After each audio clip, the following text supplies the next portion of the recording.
भद्रक जिला चांदबाली एनएसी अंतर्गत Balighati Maa Dakshineswari Institute of Medical Science और National Human Welfare Board Trust मिलित आनुकूल्य एक विशाल रक्तदान शिविर अनुष्ठित होती।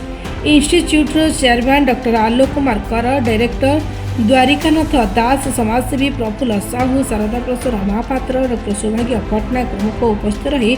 रिबन काटी शिविरटी को उद्घाटन करते। Dakshineshwari Institute of Medical science college कर्मचारी और छात्र छात्री मालक मिलित उद्यम रक्तदान शिविरटी परिचालना बेले मोट 33 यूनिट रक्त शिविर संगृहित कर। वर्तमान ग्रीष्म समय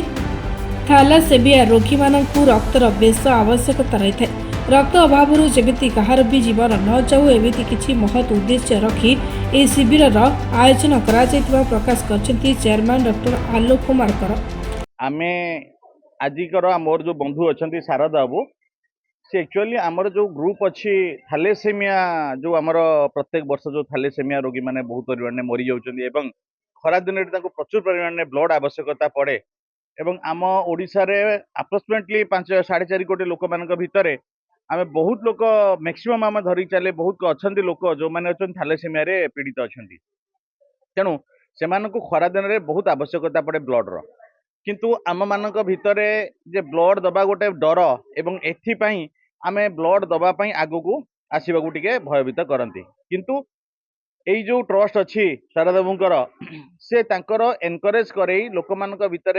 एनकरेज करे लोक मान को पिला मान को एटा गोटे एते महत्व उद्देश्य नहीं कि मो सहित जोगाजोग करथिले तेणु मु कहिथिले हमर जेते गुडा जगार अच्छी आमे जेते पर्यंत चेष्टा करि परिबा जे ब्लड डोनेशन कैंप करी गोटे जीवन बिंदु जमी जीवन बंचाइबा पई आमे चेष्टा करि परिबा ए होची आम मानकर मूल लक्ष्य। दक्षिणेश्वरी कॉलेज रो समस्त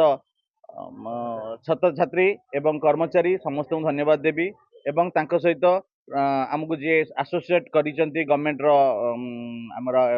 टीम ब्लड डोनेशन ब्लड रो कलेक्शन टीम एवं शारदा बाबू तांकर टीम को जे एमिति एक अपॉर्चुनिटी पिला मानकु देथिबारु एवं एक सुंदर समय भितर सुंदर कार्यक्रम करिथिबारु धन्यवाद। चांदबाली निशिकांत बेहरा रिपोर्ट निरपेक्ष।